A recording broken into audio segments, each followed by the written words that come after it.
What up, Joe? What's up, Rosie? Just eating my popcorn. Oh man, I had a YouTube video I wanted to show you. Show a me. guy jumped from a plane without a parachute. Oh yeah. Yeah, it was like I've one of heard those of like it, but I didn't Red see Bull things. Let me see. Like Red Bull just does cool shit. That's so Yeah? crazy Let me how see. this company. Well, yeah. Let me see. Stop talking. Ooh, RT. It's on RT, so you know it's gonna be good. Yeah. Does that As long as it's not politics, I like RT because they just sell like crazy shit. So look at this. So this Wait, guy. he jumped out without. Oh wait, let me because we're recording. Is there a dummy attached to him? No, this is. So I think these two are like spotters to make sure he's good, and then he gives like an okay, saying, "All right, I think I want to do this." Wait, he doesn't die? No, He does no, it he's with, not gonna. That would be a suicide. Wait, he does it without a parachute? So yeah, so he's falling. So he's falling right now. So I think these guys here are like I was saying, spotters, and then he gives the final like, "Okay, I'm ready," and then they move away. It seems like it takes them really long time to fall down. Well, it's the sky.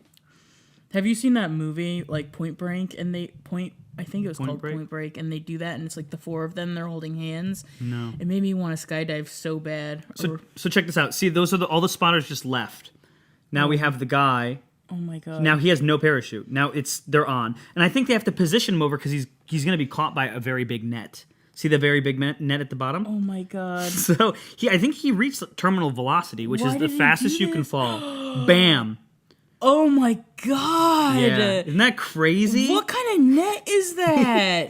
The don't know. net is somehow the weirdest part. It's like a big old like fish net. Like, how did he, because of the speed, not like Exactly, like rip break it? or break his bones. Wow, that's or break his Think bones. about think about the G forces that happen on your body. He is such a boner right now. He's Oh, like, totally. He's like, I'm gonna fuck this get girl. me to the fuck hut. Yeah. No. I just assume he's got to be Oh, an wait, he's talking, adrenaline he's talking. junkie. Just happened. I mean, the words I want to say, I can't even get out of He my can mouth still because talk. All these guys, And the everybody makes adrenaline this must be thing insane. happen. Yeah. Backing me up, helping me do this. It is awesome. Look at this guy. Wow. That was cool. How could this have happened? I don't understand it, but that was cool. Yeah, that's awesome. Oh my god. Because terminal velocity is the fastest something travels when falling towards it. So like every planet has its own terminal velocity. Mm-hmm. So when you jump from a plane, you keep accelerating, but then you accelerate to a point where you can't accelerate anymore. Oh, is that why they literally did look like they were falling in more slow motion when it was just beginning, or was that just like the camera? That's probably just the camera. Everything is falling. So here's a fun fact. Like so, his body is picking up speed as he gets lower. So to he's the ground. he's accelerating until he reaches what's called terminal velocity, and that means he can't accelerate anymore. Okay. So that is, if you hit the ground at terminal velocity, you're dead. I don't know if someone survived hitting the ground at terminal velocity, but like, it's pretty much the size of the Earth has X amount of gravity because of its size and mass, and then you as a person have X amount of gravity because you have size and mass. Right. Everything exhibits gravity. Everything has gravity. So two objects attract each other because they warp space-time, and that's what gravity is. That's all it is. So Joe, you should be a high school science teacher. I don't want to talk to children. Joe, I think Seriously. you think you don't want to, but I think you do. No. I want to be I want to be like the cool guy at the head shop. You could be the cool science teacher who like no. smokes weed with the kids after class. I don't want to do that. All right. I don't want to do that. So like a planet like Jupiter has a faster terminal velocity because it has more mass. Right? And here's another fun fact, jumping on that same thing. In orbit, you know how like a satellite orbits the Earth, the moon orbits the Earth? I've heard. You've heard? I've heard. That is technically just falling towards the Earth. That's all an orbit That kind of stuff fucks me up. I can explain it very easily right now. All right. So, okay. You got 10 seconds. So the man is falling towards the Earth, right? Yeah. Okay? Yeah. Now, he is getting slowed down by the wind resistance, by the air. It's like Yep. falling through an ocean, except it's less dense, and that's what the air is. The atmosphere is just an ocean for people. Right. That's basically what it is. So Ocean for people. when you go above the atmosphere, the ocean is now gone. You have no resistance. Mm-hmm. Okay? So you fall with nothing, with no friction. Okay?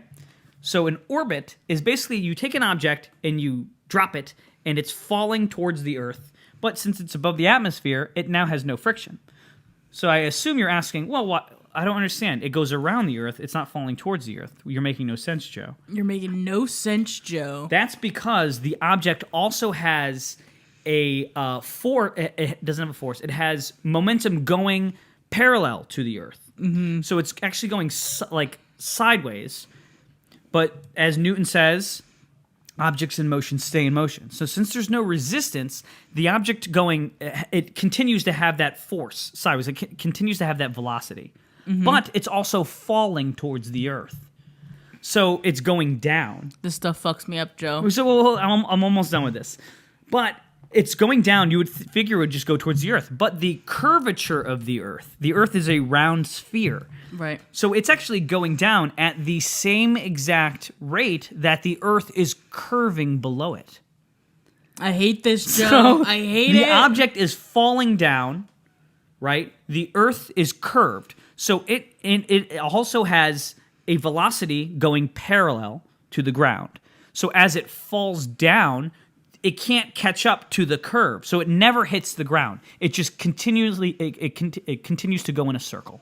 And that is what an orbit is. I hate it. Space to me is like it's exact equal hate and love. It's like that cool friend that you want to like you and you never quite understand. You don't understand if they like you and you're like trying to be friends with them. Yeah. It's like I don't understand, but I'm so obsessed with it and I can't let it go. It's like I want that best person to be friends with me. It's the greatest thing in the world. Because think about it, Very confusing though. It's our frame of reference is that we live on this planet and we think to us the world is this planet, but really we're just on a vessel. We're just on this rock in this vast open expanding universe. There's so much of the normal world is actually space. Yeah. And what we're on is the exception. Yeah. But since we only know the exception, it feels like this is the world. But this is such a small percentage of what the actual universe is. I hate it so much. I hate it. One time I got really high and I was laying down, I started thinking about space, and I thought to myself, like, what if the atmosphere just disappeared and I was just exposed to the vacuum of space and just died? And I started freaking out. That's what depression feels like. I feel like that is exactly what, when you wake up depressed and for no reason, when nothing happened the next day, but you're just having a real brain depression. Yeah. Disordered day or week or month or, year. Yeah. That's exactly what it feels like. Do you agree? For me, it's lack of motivation.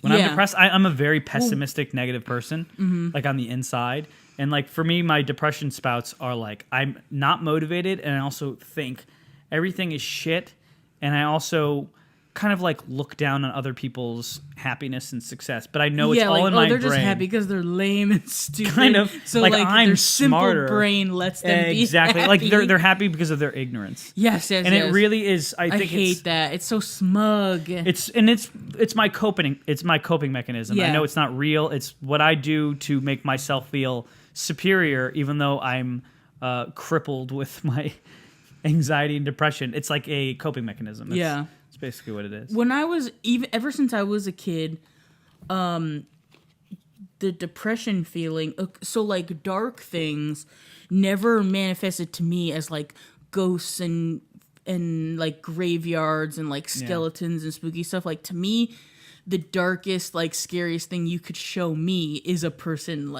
floating in space or deep sea has always really depressed me. So isolation. Thinking of isolation and it, but I think it's just because that's how, when you're really depressed, that's how it feels. When you're really depressed, it doesn't feel like a cemetery. Cemeteries feel like community. Yeah. Cemeteries feel like I'm gonna go have a nice picnic in the cemetery and think about my loved ones. Love is not isolating, but being thinking about being an astronaut and you're in space and you cut the cord and you're just floating. Yeah. You're just floating and dying, Yeah. or you wake up in the middle of in the ocean, but like, or I guess you're like in scuba gear and you can breathe underwater and you're in deep sea. And you're in like that blackness where like people don't really go, and there's like species that aren't discovered yet. They're like to bioluminescence. They make their own light. Like that shit gives me goosebumps. Like that to me is exactly what depression feels like to me. It's like you wake up and you're in the deep sea, and there's like these vicious fish swimming by you, and you can't even see them because you're in the deep sea. And they have crazy teeth, and you like if you touch them, they're probably gonna like take off your hand, but you can't see them, and everything is so frightening, and like it's like you're sinking and you're floating, and it sounds like a fear of loneliness. It sounds like an artistic mind, like you're like using art to draw a picture of loneliness. I guess that's just how my brain has always seen it as the ocean / space. Yeah. I always thought of like, I remember I showed you guys that crazy Mark Twain video that was Satan talking to kids. Were you there for that? I don't think so. It was a rehearsal. How could I forget that? Oh, no, sorry. That was a different team. Different team. Oh. So there's a Mark Twain thing where it's like a claymation thing, and he introduces these kids to Satan. You would love it. I think I sent it. Wait, I think I sent it to you. Did you? I must have. Anyways, I love this depiction of Satan. What does he look like? He is basically almost looks like the drama or laughing mask. Like oh, those, yeah. Like theater masks. Yeah. And he is kind of aloof, and he is irreverent, and he just doesn't care. And I think when you think of Satan, like we always think of the devil as like fire and heavy emotion, right? And he's like, I'm gonna fuck you up, like Hitler's here, and Genghis Khan are gonna fuck you up, right? Yeah. So like but to me, that reads as when you have a heavy emotion to something, it means you care about something, right? Like or like I'm gonna kill you and da da da da da. Like that's psychopathic behavior, but that like sociopath type behavior of like not caring and being almost like he's childlike. It's so much scarier. It's so much scarier. So in the video, he introduces these kids. He's on this like lonely rock in the middle of space, which is also scary in itself. Oh my God, this is like everything I And he's fear. like, he's talking to these kids. He's like, and he's just having a conversation. He's in space. He's like, I'm an angel. I'm like, oh, you're an angel. What's your name? Satan. And he builds this little like claymation castle and these people. And he's like, why don't you help me make people? To the kids, and like, sure. And they start like making people like, I'm gonna make a king and queen. I'm gonna make some farm animals, and they're having fun. And Satan turns all of the claymation things alive. So now they're playing. Oh, so like, God. And they make these little noises like wee wee wee wee, and they're farming, and they're all like they're playing like little instruments, and they're like wee, wee, wee, and they're moving around, right? So Satan keeps going. He's like, these they're annoying me, that annoying sound, and he kind of like has a reaction to it. So he decides to create like an apocalypse and kill them all. And the kids are like, what are you doing? And he's like, such feeble creatures. They're all about greed, and they're all about like this any stuff, because like the creatures are all like very greedy and trying to like steal animals and stuff. And so he destroys them, and he sees them as valueless. And I think that to me is the real view of like what evil truly is. It's like can't even see the value of life.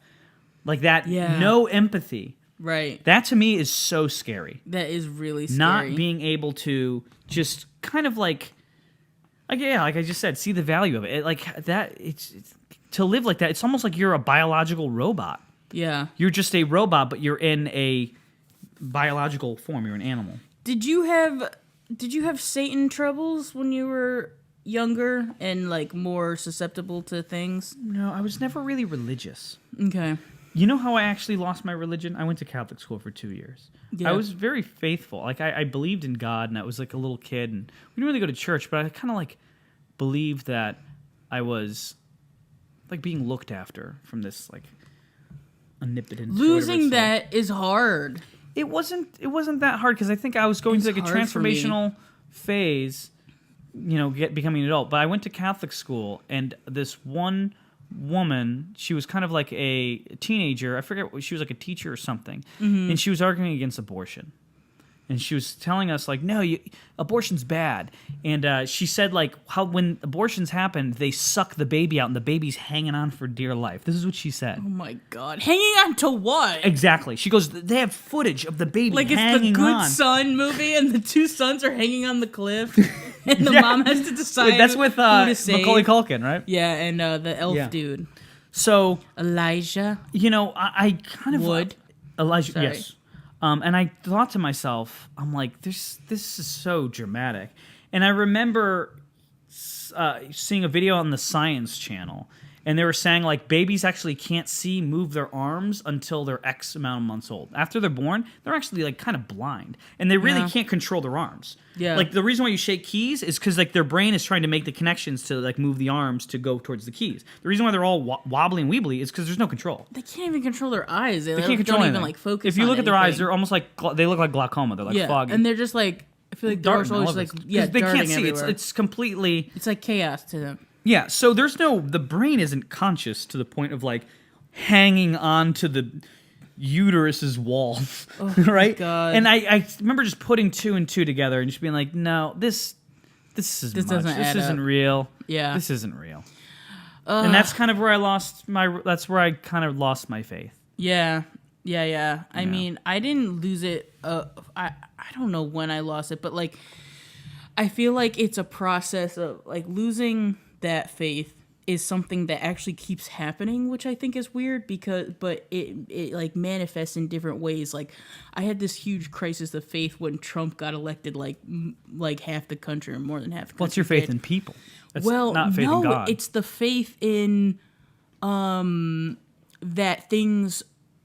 It's a faith in order, and then realizing that someone like him could be elected, and someone like a lot of people. Like, I think people actually kind of focus too much on how bad he is because there's been a lot of bad. Just realizing that there is no steady hand controlling things. It is actually just a bunch of moving pieces that aren't going to line up in any valuable way that, like, helps people or society or brings us forward. Like, it is actually just chaos. Yeah. And so that feeling of chaos is very similar to the feeling of me not thinking, not just me not believing the things I believed as a kid about the Bible and God and Jesus and whatever. It felt so similar to me. Just like it, and it actually feels very similar to the deep sea space feeling, which is just you're like, alone. We're just here and you have to decide what that means because no one has decided before you were born what it means. So you have to decide, and that responsibility being on you to fix government or to do this, to basically like to create a life that has to mean something to only you, because your life doesn't really mean that much to other people. Is that responsibility is so stressful to me and so overwhelming to me, and like really gets me down. Like, I wish I believed in God so bad. Like, I basically pray one day to believe because I feel so lost without it, and I feel so I feel just like how I felt the day Trump got elected is basically a version of how I felt ever since I kind of realized I didn't really believe in things. But like, It's a shitty feeling to me. Yeah. There is kind of a I don't know if that makes sense. It's sad. Like, losing. The thing is, I always think about it this way because I'm not religious. Mm-hmm. We, instead of working towards entering heaven, we can just make heaven now. Yeah. And all we can do is make heaven now. I like that. I like that. But we can only control the things we can control. So, stressing about stuff that's happening that we possibly can't control. It's we get caught up in it sometimes, like I do. But like, at some point you just have to let it go and just be the best person you can be, and hopefully you can inspire others to be better too, and that will cause a chain reaction, almost like a nuclear reaction, and everybody can just be for the better. Yeah. The thing is, Trump's will come and go. Yeah. Trump isn't new. Trump isn't over when he leaves. And Trump isn't like a new thing. The whole thing of like, oh, we've never seen this before. Like we seen it the before. country maybe hasn't seen it, but like the human race has seen this type of, evil, if you want to call him evil, depending on who you are. But it's pretty. He's like almost too stupid to be evil, but he is evil. In that he seems like a narcissistic sociopath. Yeah. He just seems devoid of all empathy. He's that version of Satan I was just talking about. Anyways, Jesus. But there will always be people like him to test the will of the people, and who are we as a mass group of people, as opposed to who are we as individuals? Because there's always going to be really shitty individuals. There's always going to be really great individuals. But sometimes they'll either have no power or they'll have a lot of power. There is going to be an anti-Trump out there that is the complete opposite of him, but this person, he or she, or they, have absolutely no power whatsoever. So it depends on the masses to define who they are, and we select our leaders to represent us, and this is what we picked right now because of the phase we're going in. Hopefully it's just a temporary phase. But on the other hand, it also makes us look in the mirror and say, like, who we are, and is this who we want to be? And there's a crossroad up ahead, and we can continue to do it, or we can move on to the next thing. It's a long way of me saying I have no idea.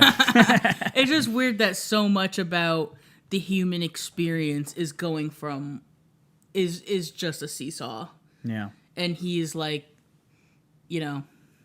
I don't know how to make that sound smarter because it's just something I feel, and I don't know how to explain it to people who aren't inside my brain. Yeah. But it feels very seesaw. It's like the next president might be the opposite of Trump. Yeah. But it's like then maybe the next one is going to be more like Trump because then the people who are missing Trump get their way next, and it's weird like how much time is spent just in total. But by that time you'll be dead. Yeah. And when you die, God willing. And when you die, you enter that black void of nothing, and your existence ceases. The existence ceases to be. Ugh. So, like, here's the thing. So, in the moment, you can worry about what's going to happen 3 generations after you're dead, or you can just focus on your life right now. Try to be a good person. Try to help people. Maybe donate. Maybe volunteer, and be aware of the blessings you have, and the privileges you have, and be aware of your faults. Yep. And I guess that's all we can do without going insane. I read a book called The Big Picture by Sean Carroll. It like explains the universe and stuff in like a very scientific way. Yeah. And he actually says what the meaning of life is in a scientific way. Do you want to hear the meaning of life? Yeah. He says the meaning of life is basically just the universe trying to reach the highest level of entropy. Do you know what entropy is? I did, but I forgot. Entropy is basically the universe is not like... We're always going towards a level of disorder. Yeah. So everything starts orderly. The Big Bang is very nice and clean, orderly, and then things just slowly go into more and more disorder. Like if you have a glass of chocolate milk, and you have chocolate and you have milk, and you put the chocolate in the milk and stir it, right? It will become chocolate milk. Yeah. But you can never unstir the chocolate and milk. You can never... It's because it's raised its entropy. You can never go back in entropy. That's basically... Doesn't it start in chaos and we try to make it orderly? No, so entropy is always going up into disorder. How is the remnants after the Big Bang orderly though? No, disorderly. Oh, okay. So the Big Bang is orderly. How is that orderly? So great question. So if you you smoke cigarettes? Do you ever smoke cigarettes? Yeah, once in a while. Of course. So when you light a cigarette, this is the best example I read, where the smoke coming out of the cigarette, right? There's a point where it's almost symmetrical and it kind of like loops and it looks beautiful, and then it gets all crazy. I do like that. That's kind of what life and the order we think is happening with the planet. Everything seems orderly.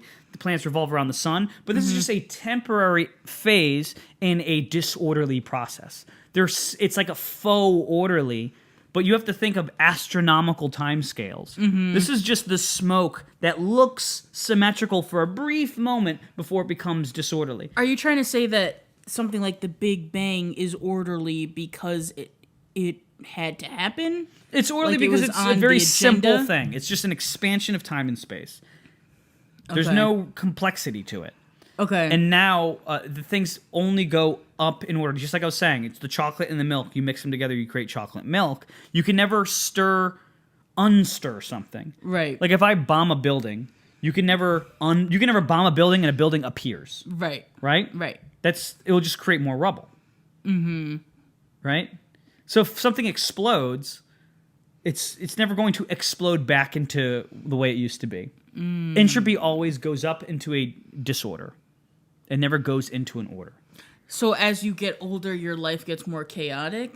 Well, don't think of chaotic in the sense of like things are crazy now. Chaotic in the sense of things can never go backwards. That's why time can never go backwards. It's physically impossible for time to go backwards. Right. There's time can only move forward because entropy can only become more disorderly. It's a very crazy concept. It took me a very long time to somewhat understand. I'm sure I don't 100% understand it. I think I have to do that. I have to do that one with shrooms. Oh, totally. You know? Oh, man, I will send you some videos that I you think can shroom out and watch. My sober brain might be too closed. Yeah, no. I think this is like stuff that like if you're able to like trip balls on acid or something and like access the fourth dimension and like see like time and space bend, I think this would be easier to understand. Yeah. I got a lot of I have so much like satanic trauma in my brain. I don't know how to like release it out of me. It's not something that like plagues me anymore really, but it's like Like define it. What do you mean? Like different stages in different life, but like the oldest one, so like the one I can connect to the most because it was maybe like 10 years ago versus like 20 years ago.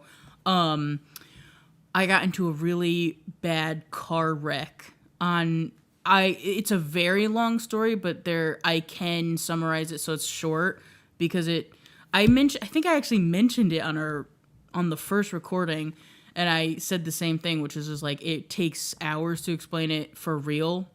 But if I can make it short, it was like I was going through something crazy, and I was like, I have to get out of here.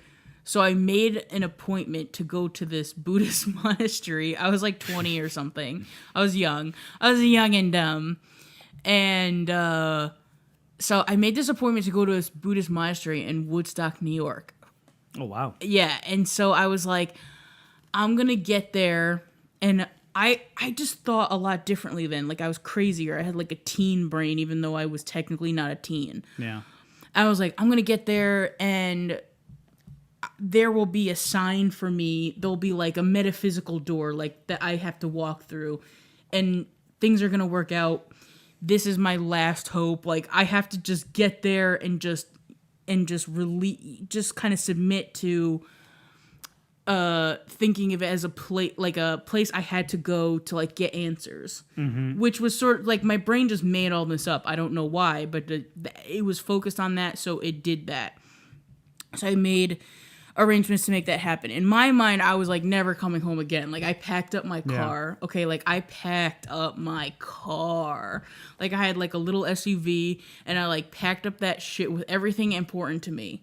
So I'm going to the monastery, and I'm going up this windy road, and I'm a little late. I was supposed to get there at a certain time to check in. And I was running a little late because this was before like smartphones and stuff. I was just going off of like paper directions I had like handwritten from the internet. When like you get lost, you're kind of fucked. Mm-hmm. And so MapQuest. yeah. And so I'm like going up this windy like mountain, like I don't know, like this windy road mountain thing. And the road is very narrow because it's like woodsy and shit like that.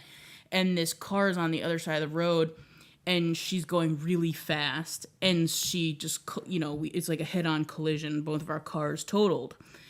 And I, at the time, like the last time I had tried to leave town and start like a new life, the same thing had happened to me. Like I had gotten into a really bad car wreck. I wasn't driving. Neither time was my fault, which was actually was bad. Like, if it was my fault, it could be not mystical. But because both times it was someone else's fault, in my crazy brain, I decided I was cursed. And that this was Satan trying to keep me where I was. Which I get now as an adult sounds like very egotistical. Like, that anything in the universe would care. Yeah. But it was like, I was like 20, I was young. So or maybe I was like 21 or something. I can't remember exactly. But like I still had like a young teen brain where it's like you do kind of feel like the world revolves around you. I still kind of feel that way. Yeah, I mean, everyone, I think that's just part of being human, but it's like worse when you're young. It's more intense. The world is a lot smaller and you have a bigger role in it. Yeah. And you're just more selfish and blah, blah, blah. So I was convinced I was cursed because I couldn't leave town and I couldn't leave my situation. And I never got to the monastery because my car was crashed and I had to like deal with that. And the funniest part was, it was like I was going to the monastery to try to like get this new life. And I left this situation with all of my stuff in ruins I just had to throw out because I didn't have a car to bring home now. Yeah. So it was like I had packed my car with all my important stuff that I needed to have with me, and I just lost it all like a fire. Yeah. Which felt very zen and like creepy to me at the time. It's like a release. It was just like a little too much. And the car accident was really weird, and like the people and like how everyone was and behaved, and like just all the details surrounding the like right after and then like the following 24 hours felt very mystical and strange to me. And so when I finally got home, it took a while. When I finally got home, I was completely changed. Like, it felt like a Stand By, like the movie Stand By Me, but just to myself. Like, I came home like a completely different person, and very dark and very like, I could not see it from a side, like a logical point of view. Like, I could not be like, you know what? I should really just be thankful. Like, I could be paralyzed, or like I could be this, I could be that. I couldn't see it like that. I saw it as my freedom that I was like trying to strive for so bad to get out of here was cut. And like Satan was telling me, no, kiddo, you got to stay here forever. Yeah. And I felt so cursed and destroyed. And I felt so like it was an intentional plot of the universe. Yeah. And that fucked me up for years. For years, that made me have like this weird relationship with Satan. And I felt like I felt like I had actually been driven crazy. So then I felt like I had to be friends with him to beat him at his own game. And that was my 20s, baby. Like, this was my 20s. I was psycho. Can I ask you a question? Like, when you say Satan, what version of Satan are we talking about here? Like, what is your version of Satan? I guess it wasn't like a physical being. It was like the Satan inside my head. Yeah, you know, like I don't. thing. Yeah, I don't think I really thought that it was like a being that, you know, like a cool looking being. Yeah. That lurked in shadows, but I really did think that it was like a curse from the universe that was preventing me from trying to get out of the situation I was in. Like, I felt fucking cursed. And that was like trying to mentally recover from feeling like that was very hard and took like a couple of years. Was there like an anti-Satan? Like so like you had this feeling of this Satan that was trying to curse you. Was there something else that was trying to help you? I had so many different iterations of this like meltdown that I think lasted for a couple of years. It was like for a while I thought that God and Satan were the same thing and that they were working behind the scenes. And like, I don't know. It's so hard to explain now because it all sounds so crazy. Isn't there a form of paranoia that's like, dude, makes you think like the government's after you, or I never thought the government was after me. Like, that's like you manifest it with different things. Like, I fucking snapped. This was I've never heard of like someone having a car crash and like going completely nuts, but like I will admit, like I went fucking nuts. Like affected my relationships. It affected just like it altered the way I saw reality for like 2 years, and I was so twisted and like dark about it. Like It's called paranoid schizophrenia. it wasn't that. It wasn't So it's that. when you believe. I know I'm not saying you had that. Yeah. But I'm saying there are people that have like an intense version of. They almost feel like their life is a play and they are being silently directed.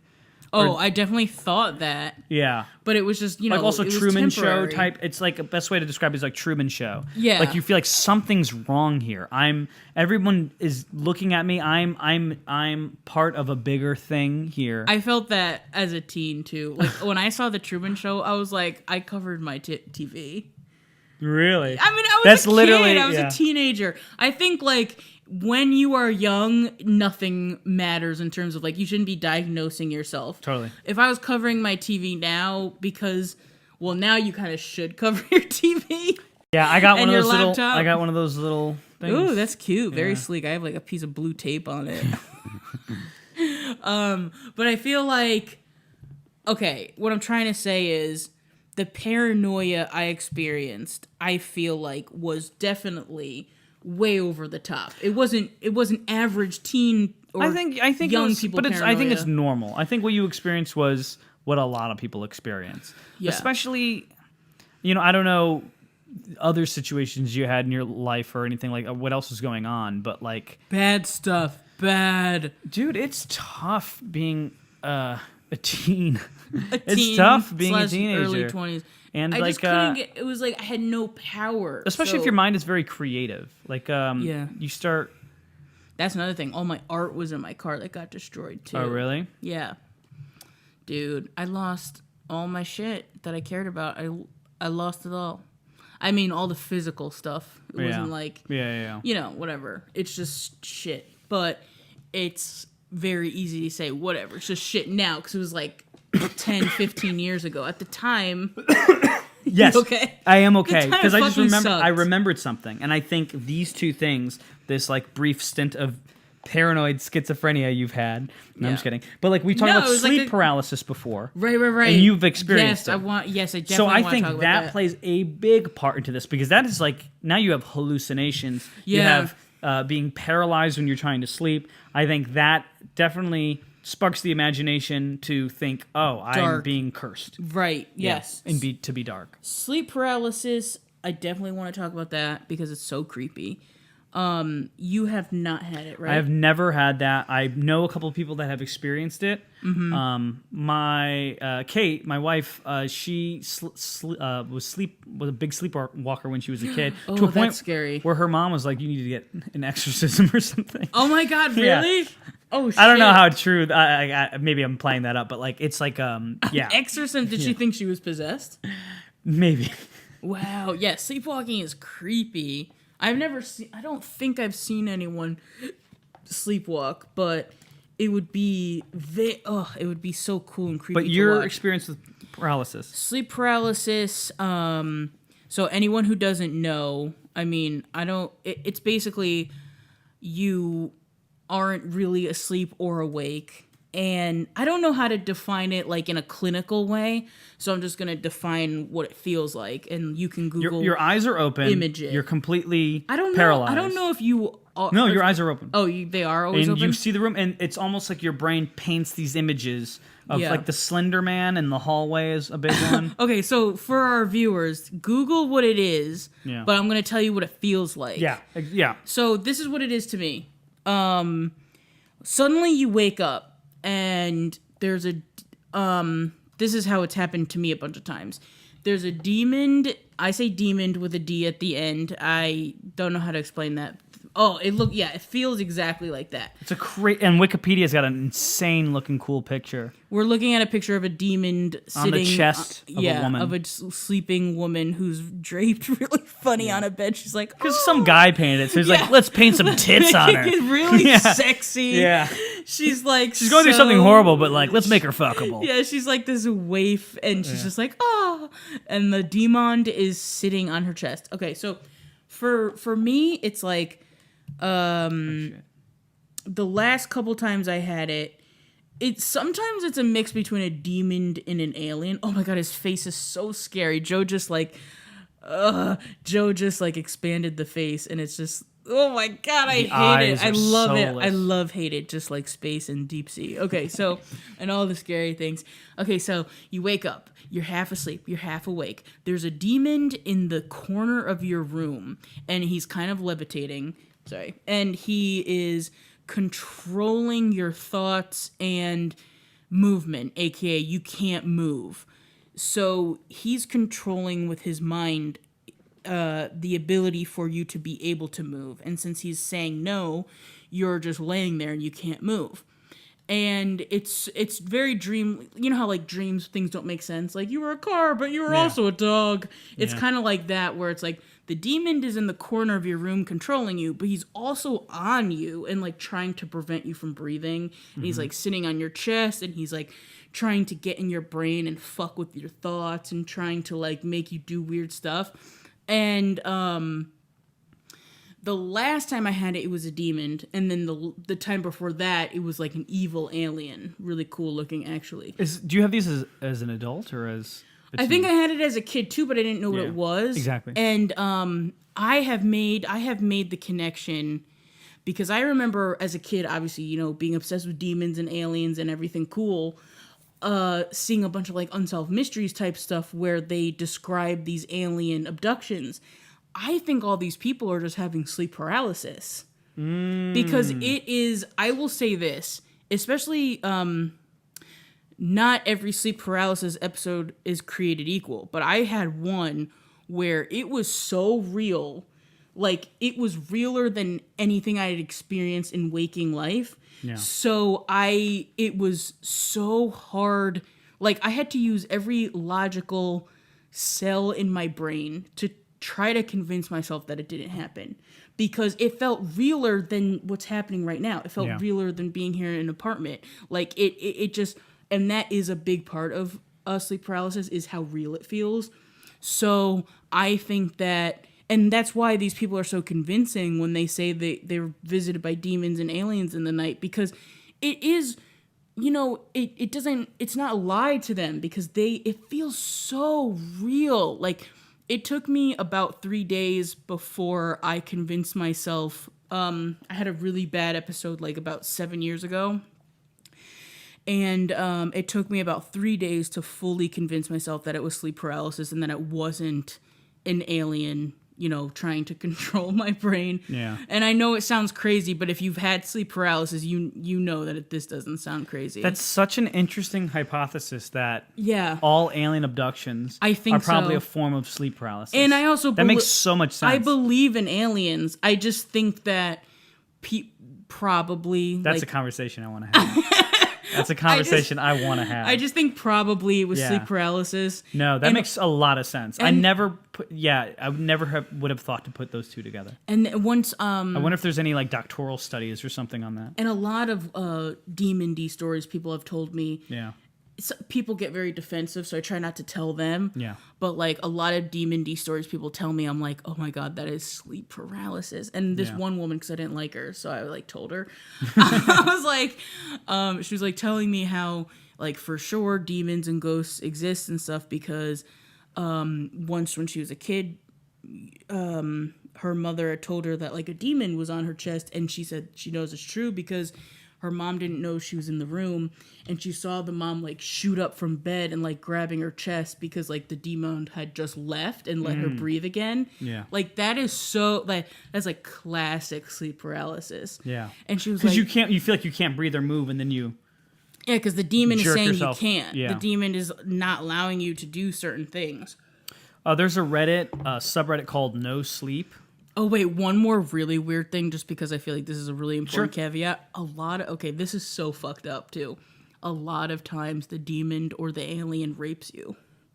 Wow. And maybe that's like the anal probe abduction thing. That's That why that I think that was also so popular in alien stories where they're being fondled and like having surgery done and like having their I don't mean to laugh, but like having their anal probed. It's extreme vulnerability. Yeah. I mean, there's nothing more vulnerable than Yeah. someone sticking something in your asshole. It feels so real. So like the trauma is real. Yeah. Like if you get raped in a sleep paralysis, like that shit feels so real. That sounds horrifying. It's so fucked up. It's really fucked up. But who am I to say that sleep paralysis isn't some like kind of weird dimension-y thing? You know, like I had to turn the tables at some point. Well, okay. But like, hallucination exists. We know that exists. We know paralysis exists. So I don't understand. If we're using Occam's razor here, we would assume that would be more likely that there's a sleep paralysis thing. And I'm sure there's studies on it. I'm sure it's been observed. But there hasn't been a alien abduction or alien invasion or whatever. Yeah, you just got to go with what you know. Yeah. Up to this date. Exactly. I was going to mention there's a subreddit on Reddit called Oh crap! I hit the thing. There's a subreddit called No Sleep, and it's just like all like spooky stories and like weird shit. And one woman was explaining her sleep paralysis, and she said she would lay there. She can't move her eyes or anything. Maybe she can't move her eyes. I can't remember.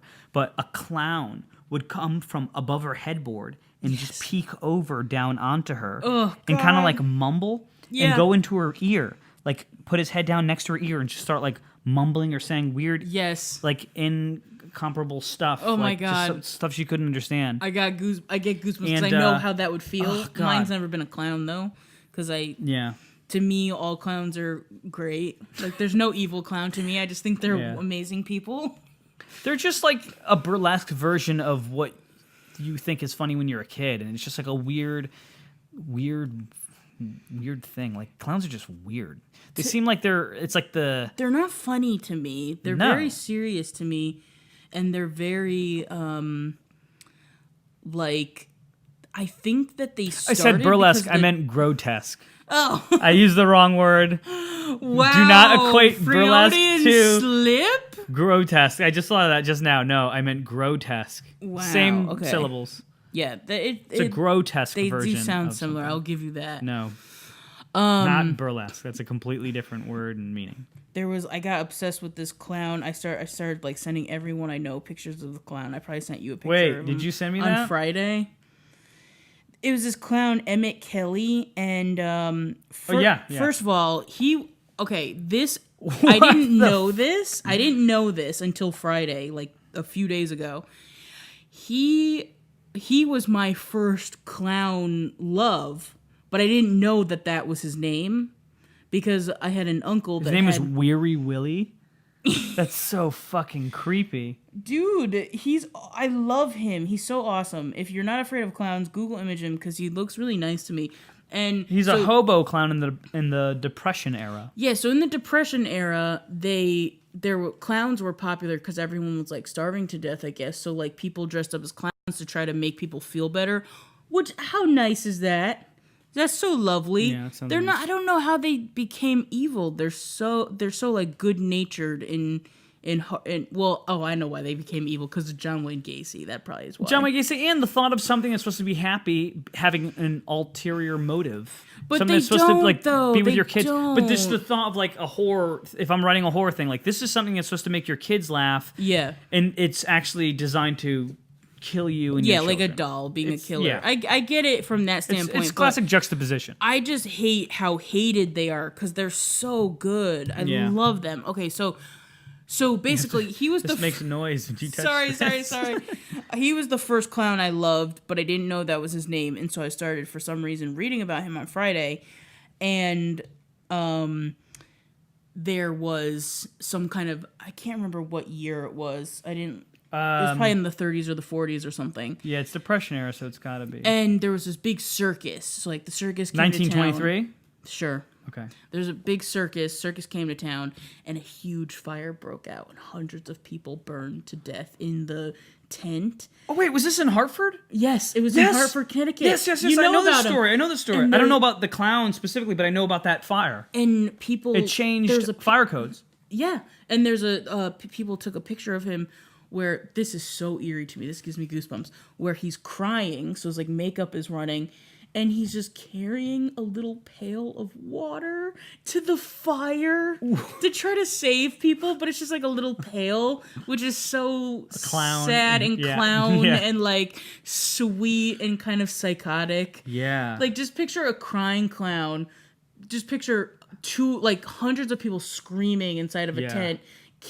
People literally burning to death, and you have this clown who's crying, so his makeup is running, and he's carrying a tiny pail of water. I mean, come on, people, that's crazy. It's like a Merry Melodies Looney Tunes type situation. I mean, can you think of anything more perfect? It's so ridiculous and so sad. It is sad. And so then I just kind of like fell in love with him on Friday, because as a kid, I had loved him so much. I just didn't know all this other stuff about him. Yeah.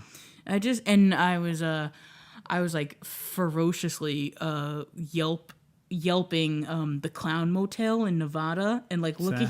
You should Google it. You should Google it, because the photos are amazing. Like, the motel is so gross looking, but I need to go there.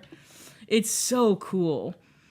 Oh, this looks horrible. It's so cool, though. Look inside. Oh, this is a nightmare. And it's next to an old Western cemetery. It's next to like a big mine. Okay, so picture this. A mining park. You're in the desert, which is already inherently creepy because of like aliens and shit. You're in the desert and you find a clown motel. Ooh, there's ATV. You can do some four-wheeling nearby. It's a clown motel, and the backyard the back quote yard of the clown motel is a cemetery. It's so creepy. It's perfect. It's very 70s to me for some reason. Like, clowns are very. When I think of clowns, perfect road maybe trip. because of John Wayne Gacy. Yeah. Yeah, he was in the 70s, right? I mean, look at the pictures inside, though. Like, I was looking at this. I sent this one picture to Dave Murray because it was so funny to me. It's like the hand towel they have hanging on a rusty chain is just and everyone complains about how dirty the rooms are. Wait, I don't want to say dirty because I don't want people not to go there.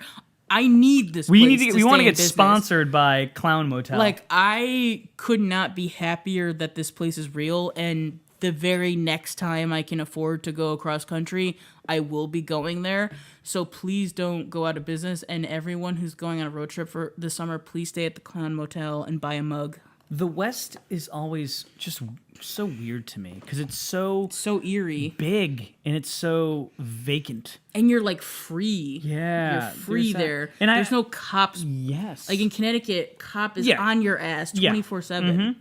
There's no you feel like you're alone, and you feel like you're just, I don't know, like that it makes sense that all these cults would like form. Yeah, because totally. There's freedom. Every time there's like a cult thing, it's like this is happening in Northern California, or this is happening in Arizona. And I'm like, yeah, it makes sense. Checks out.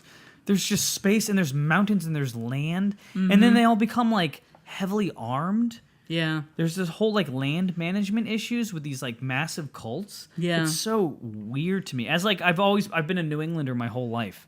So I've never really like experienced the freedom of the outdoors of like, the West. I didn't know what freedom was until I got there, because also grew up in like city-ish Connecticut. Totally. And the tri-state, like all the states surround you are just very trafficky and very populated. Yeah. So to go to drive, like me and my friend, we were just like driving through what's that like cool desert sounding name? That's the Mojave? Death Valley. Oh, Death Valley. We drove through. Wait, where's the Mojave Desert? Is that? It's in Nevada / California, and I don't know if it's anywhere else. Okay. I don't know what states it goes through, but we drove through the Mojave, and we drove through not like the entire Death Valley, but obviously it's really big, I think. But like we dabbled in Death Valley, and there's one lonely road, and right? there's just no one there. Like you break down, you die. Yeah, like you just you run, you dehydrate within an hour and then Yeah. you die. There's a YouTube video It's so cool. called The Loneliest Road in America.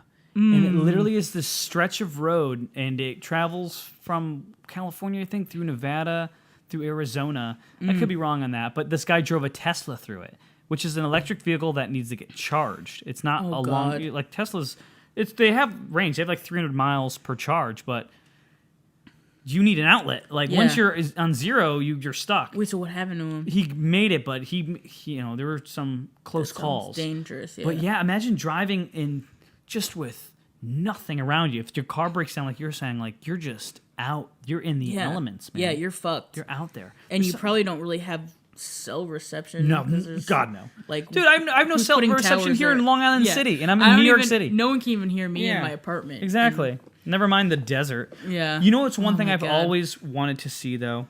I would love to go to a desert and look at the stars, see that unobstructed, no light pollution, and see Yeah. the actual full, like almost the Milky Way galaxy, the full Yeah. spectrum of stars in the sky. That seems like a religious experience. Yeah, I remember that was my favorite part of watching City Slickers as a kid.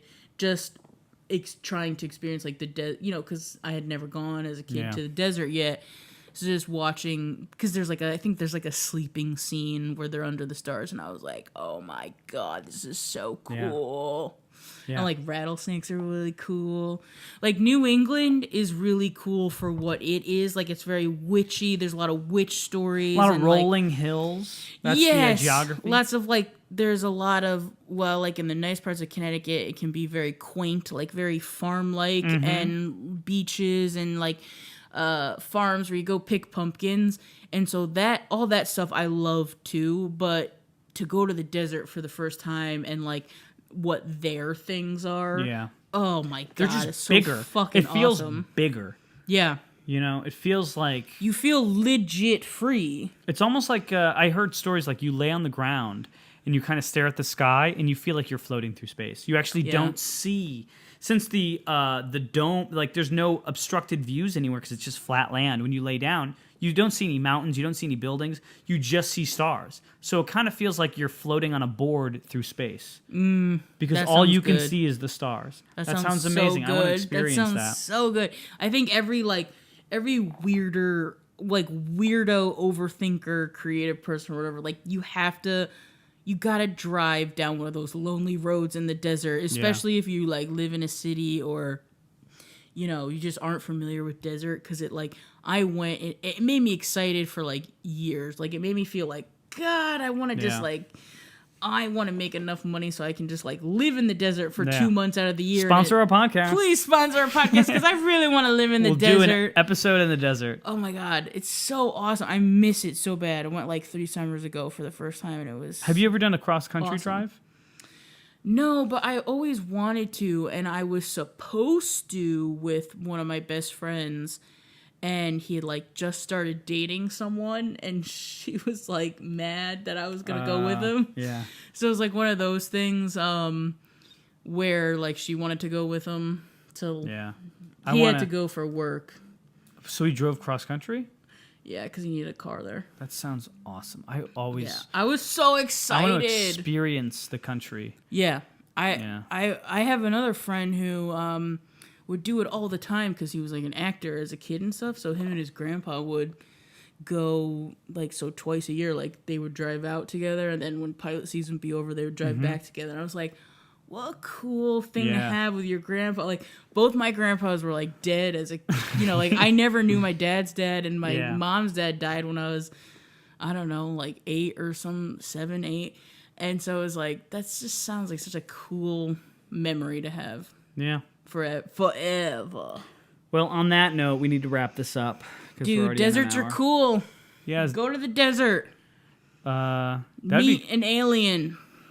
we got to do the alien discussion.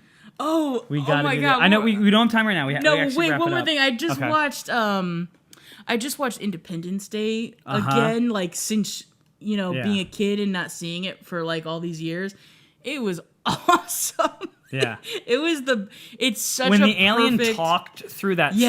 scientist, Yes. like squeezing his and vocal he's like cords, sliding is down such the a wall. cool premise. Yeah, it's really cool. Such an awesome idea. It's the perfect summer movie, so go watch Independence Day again. Go watch Independence Day. Hit us up on Twitter at Yeah. JoRoPod. Follow us, questions. talk shit about us. You know, Yeah. hate only makes us stronger. Or say nice things. Yeah, you can say something nice. Ooh, wah! Bye.